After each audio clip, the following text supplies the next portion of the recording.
Hello children, today we will learn about our government. India is a democratic country. It means the leaders elected by the people form the government in our country. The government of a country has three arms or parts. First, legislative, second, executive, third, judiciary. Now, let us learn about these three parts or the arms of government in detail. One arm makes laws.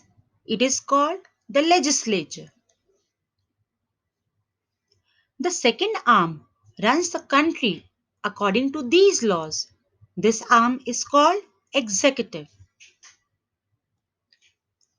And the third arm makes sure that everything actually happens according to the law. This arm is called the judiciary. This is true of the state governments as well.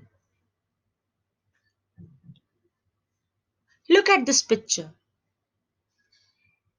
These are three parts of the union government.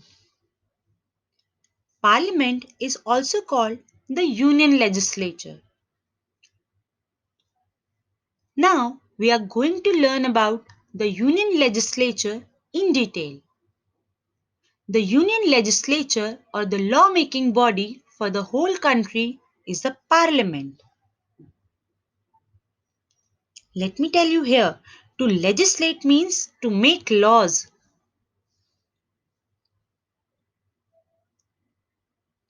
It has two houses or parts, the Lok Sabha and the Rajya Sabha. The president, whose signature is needed for all laws, is also a part of the legislature. And who is our current president? Yes, Shri Ram Nath Kovind. Now we will learn about the Lok Sabha in detail. The members of the Lok Sabha are elected by the people of the country during general elections. Children, do you know when was the last general elections? Think about it.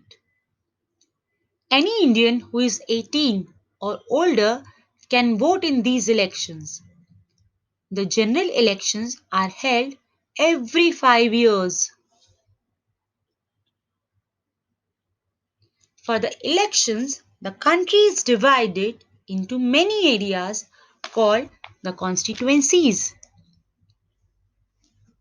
The people of each constituency are free to vote for any of the contestants from their constituency. Now look at this map.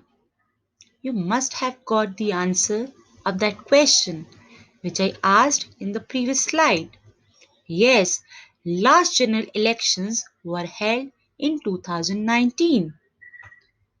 Children, as you can see this map, the whole India is divided into many constituencies. Now you have to find out into how many constituencies India is divided.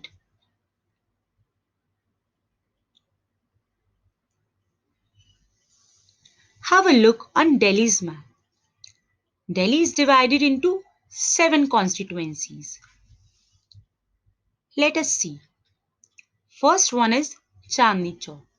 Second, Northeast Delhi. Third, East Delhi. Fourth, New Delhi. Fifth, Northwest Delhi. Sixth, West Delhi. 7. South Delhi.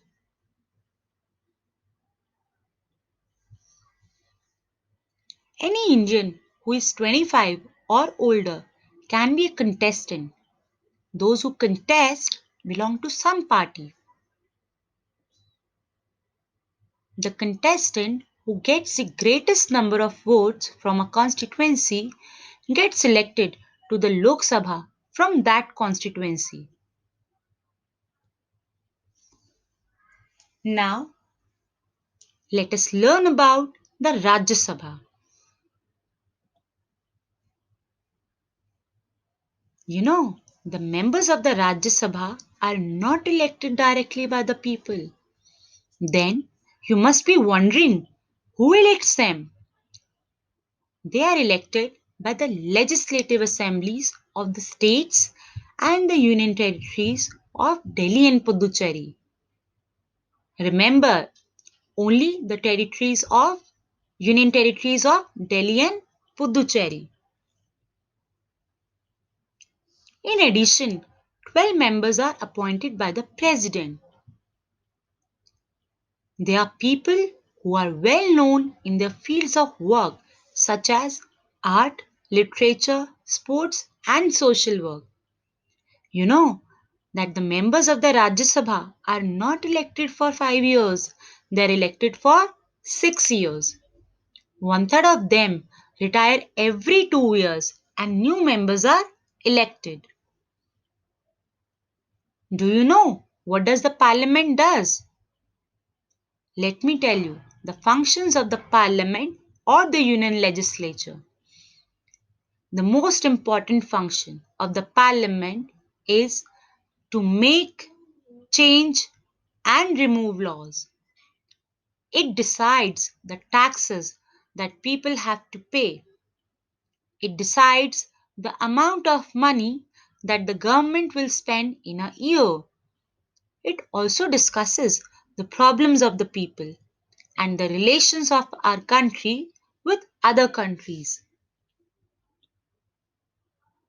Children, have a look on the new words which we have learnt in today's topic. Number 1, legislate. It means to make laws. Number 2, constituency. It means area or group of people which elects a member of the legislature. I hope today's topic is clear to you. Thank you.